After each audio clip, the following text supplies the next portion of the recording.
So guys, এই যে আমার দোকানটা যে আমি যে ঝাড়ু দিব, হ্যাঁ এই যে ঝাড়ু দিয়া এই যে ময়লাগুলা যে আমি জড়াইবো, দেখাই আপনাদের। এই যে ময়লাগুলা যে জড়াইবো না, অ্যালুমিনিয়ামের ময়লা, মানে দোকানের একটা ধুলা। এই ধুলার দামও আছে 100 টাকা কেজি। কি বিশ্বাস হয় না?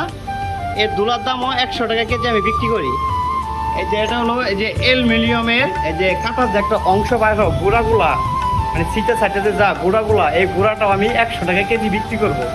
তাহলে এই জায়গায় কোনো জিনিসই ফালানো নাই, কোনো জিনিস অপচয় নাই। এই যে লোহাগুলো আপনার দেখাই, অ্যালুমিনিয়ামগুলো, এই দেখেন, এটা হলো 300 টাকা কেজি। এই যে টুকরা লোহাগুলা, সরি লোহা না, এগুলা যে অ্যালুমিনিয়ামের গুঁড়াগুলা, এটা 300 টাকা কেজি। তাহলে এই জায়গায় কোনো জিনিস ফালানো নাই। আমার দোকানে আবার যত কোনো জিনিসই ফালানো নাই, কোনো জিনিস অপচয় নাই। আমি যেমন করি, এই যে জ্বালায় যে এই যে টুকরাগুলো আছে না, যে টুকরাগুলা, এগুলো হলো 45 টাকা কেজি।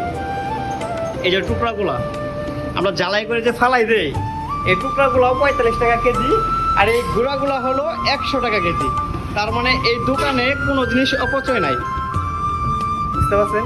তো ঝাড়ু যে দিব, ঝাড়ু দিব, তো ঝাড়ু দেওয়ার পরে কিন্তু একটা লাভ আছে আমার দোকানটা জানি যে ঝাড়ু দিব, হ্যাঁ ঝাড়ু দিয়ে যেরকম করে জড়াইবো, জড়ানোর পরে যাই একটা অংশ বাইর হবে, ওটা আমার লাভ। কথা বুঝতে পারছেন?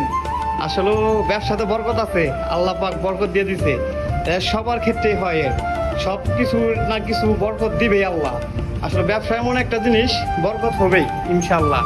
ঠিক আছে? তো সবাই ব্যবসা করেন, কাজের পাশাপাশি ব্যবসা করেন, বা লেখাপড়ার পাশাপাশি ব্যবসা করেন, আল্লাহ পাক বরকত দিয়ে দিবে ইনশাল্লাহ। ঠিক আছে? তো ভিডিওটা যদি ভালো লাগে তো অবশ্যই লাইক কমেন্ট শেয়ার করে অন্যজনকে দেখার সুযোগ করে দিবেন। ধন্যবাদ সবাইকে ভিডিওটি দেখার জন্য।